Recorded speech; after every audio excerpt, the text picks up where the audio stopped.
Miss Leslie, you're charged by way of information on or about May 21, 2025 in Butler County, Kansas, with interference with law enforcement, a Class A non-person misdemeanor.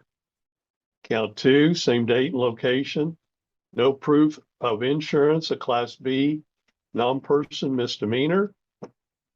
Same date and location.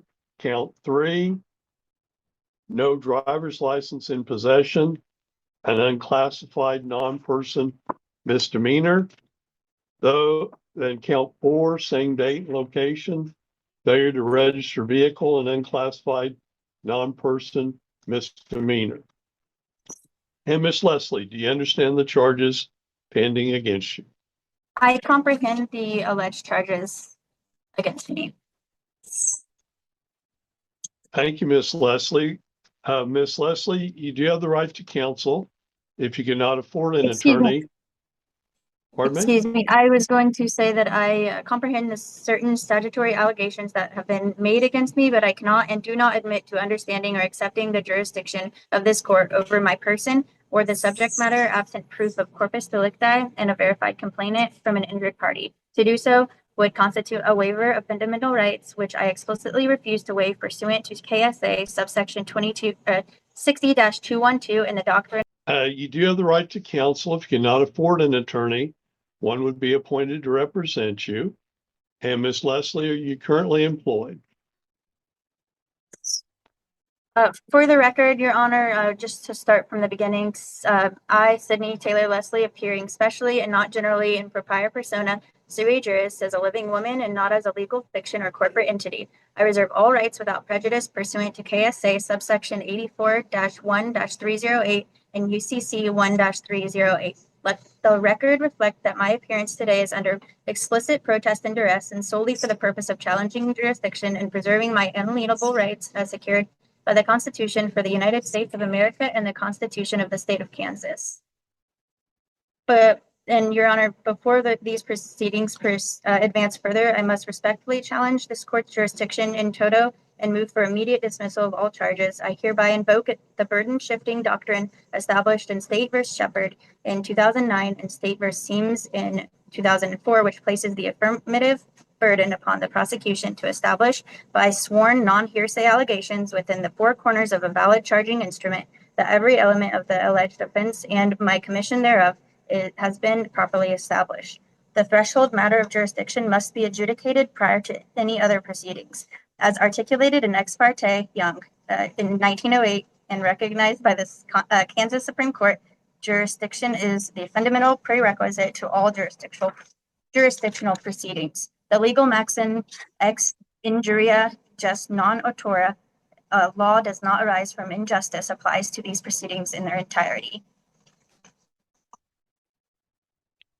Okay, and the court finds that Miss Leslie is appearing as a sovereign citizen before the court, and the court. Welcome back to the channel, folks. Buckle up, because today's video is a full-blown Karen catastrophe, featuring not one, but two self-proclaimed free travelers who believe the rules of the road don't apply to them.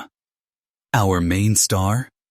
A young woman who's traded common sense for a sovereign citizen script and genuine panic for performative victimhood. This isn't just a traffic stop. It's a masterclass in delusion, live streamed by someone who thinks commerce only happens on Etsy. The officer remains calm, but our sovereign sweetheart ramps up fast, invoking travel rights, crying, "Unlawful stop," and eventually hitting full. Once again. I object to any of that derogatory. It's very biased. I move for immediate dismissal on those grounds. And Court overrules the motion for dismissal of the case. Court overrules dismissal of the prejudice case. And the court will find that Miss Leslie, that the court does find it has jurisdiction to proceed, and subsequently the court sets I object. You called me a sovereign citizen. I object. You called me a sovereign citizen. Yes, ma'am. That is prejudice and bias.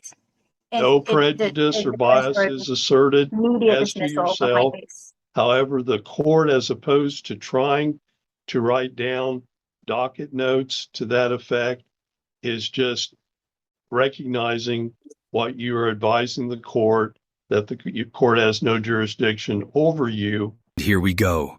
The classic sovereign citizen starter pack. I'm not driving, I'm traveling. We've heard it 1,000 times. They believe the word traffic only applies to commercial vehicles, which is about as accurate as saying stop signs only apply to people named Steve. The officer's patience here is admirable. He's calm, direct, and legally correct. What she fails to grasp is that under Kansas law, like every other U.S. state, once you're behind the wheel on a public road, you're operating a motor vehicle. It's not a philosophical debate, it's the law. Viewers, what do you think? Is she really confused or just committed to the bit? Let me know in the comments below. A $3,000 cash bond. $3,000 cash bond has been made. Court does accept the same. And the court does schedule this matter next before Judge Webster on Monday, August 11, 2025 at 9 a.m. Monday, August 11, 2025, 9 a.m. before Judge Webster. Once again, Monday, August 11, 2025, 9 a.m. before Judge Webster. You do need to participate by Zoom process at that point. Subsequently, the court finds that Miss Leslie has not requested court-appointed counsel. Court does not appoint counsel at this point. The court does find. The officer says, this can go one of two ways. That's your cue to rethink every life choice that got you here. But instead, she doubles down, citing commerce, secondary offenses, and other words she clearly doesn't understand. This is a textbook sovereign citizen tactic. Stall, question everything, and hope the cop eventually gives up. Spoiler alert, they never do. These people always think they're starring in some courtroom drama about freedom. The reality? It's an unpaid audition for world's dumbest. Predicated upon multiple independent grounds, each sufficient to warrant dismissal. First, I challenge personal jurisdiction pursuant to Kansas Rule of Civil Procedure. I appear specially, not generally, and have not consented to this court's jurisdiction. The record before this court is devoid of evidence establishing proper jurisdiction over my person as a living woman rather than a legal fiction or corporate entity, as distinguished in Hale v. Hinkle in 1906, and recognizing Kansas jurisprudence. Second, I challenge subject matter jurisdiction pursuant to Kansas Rule of Civil Procedure 60-212, B1. No verified complainant from any injured party has been filed as required by KSA subsection 22-2301 in Butler County Local Rule 3.1. The perpetrated charges arise from actions of agents of the state acting under a color of law, not from a legitimate controversy between adversarial parties. It kicks in. Notice how she starts calling friends mid-stop. That's a hallmark of panic masked as defiance. She's scared, but she can't back down. Not after declaring she's just traveling.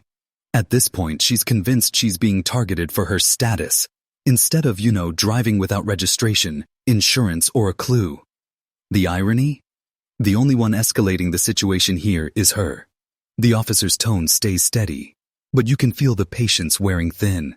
This is the calm before the glass-shattering storm. Standing as required by Article 3 jurisprudence, jurisprudential principles adopted by Kansas courts in State ex rel. Morrison versus Celebius.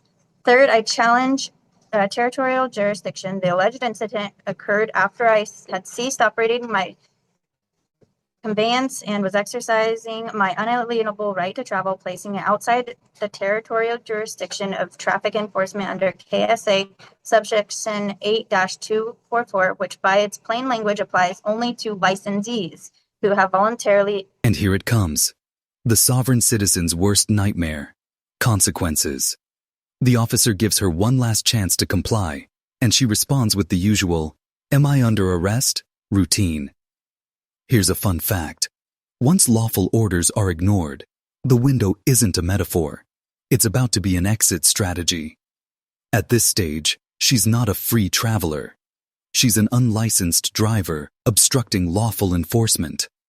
The cop even explains clearly that Kansas requires registration and licensing. But logic doesn't penetrate the bubble of pseudo-legal nonsense. She's too deep into YouTube law school to turn back now. Dive rule serves as a safeguard against convictions based on false confessions or statements. One cannot interfere with a peace officer absent of officer's lawful execution of duties. Where the initial detention was unlawful, as it was here due to lack of probable cause, there can be no derivative crime or of interference. Fifth, the refusal to provide identification is not a crime in Kansas, absent specific statutory circumstances not present here today. This is in support by Brown versus Texas in 1979. The Supreme Court held that detaining a person solely to obtain identification violates the Fourth Amendment absent reasonable suspicion of criminal activity. The principle has been recognized and applied by Kansas courts. In one moment, please, while I gather another statement. Okay, and another thing is, and this is, may it please the court, for the record, I must now enter an oral objection and motion for disqualification of the presiding judicial officer pursuant to Kansas Rule 2.11 of the Code of Judicial Conduct, as well as controlling principles under the Due Process Clause of the 14th Amendment. During a prior proceeding, specifically,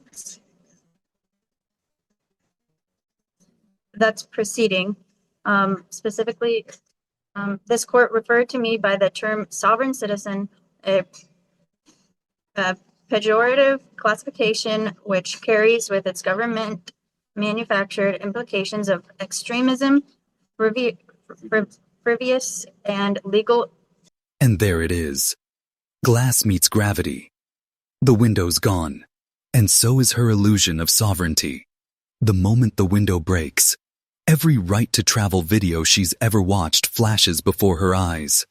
Her reaction, "I didn't do anything wrong," is another sovereign citizen classic. They treat cause and effect like distant cousins. You can almost feel the officer's exhaustion as he calmly continues, even after being accused of hurting her shoes. Meanwhile, the audience is left wondering, how many times do you have to get arrested before realizing your TikTok legal theories don't hold up in court? Irrelevance. This label, unprovoked and unsupported by any factual predicate, constitutes a stigmatizing judicial characterization that violates my right to a neutral and detached tribunal. The use of that term demonstrates either a prejudiced bias or a judicial predisposition toward delegating the substance of my legal posture. As the Kansas Supreme Court has held, even the appearance of partially mandates recusal, and here the record reflects actual prejudice in open court. Wherefore, I respectfully move this honorable court to dismiss all charges with prejudice for lack of jurisdiction, issue a finding that the prosecution has failed to meet its burden of establishing jurisdiction, order the immediate return of all my property seized, including the 251 USD, confiscated and converted to a reloadable Visa card without my consent, order the expungement and permanent sealing of every associated record pursuant to KSA. Then comes one of the strangest turns I've ever heard in a traffic stop. She suddenly declares she's on her period and might bleed on their stuff. It's bizarre, awkward, and honestly just sad. You can hear the officer still treating her respectfully despite the chaos. By this point, she's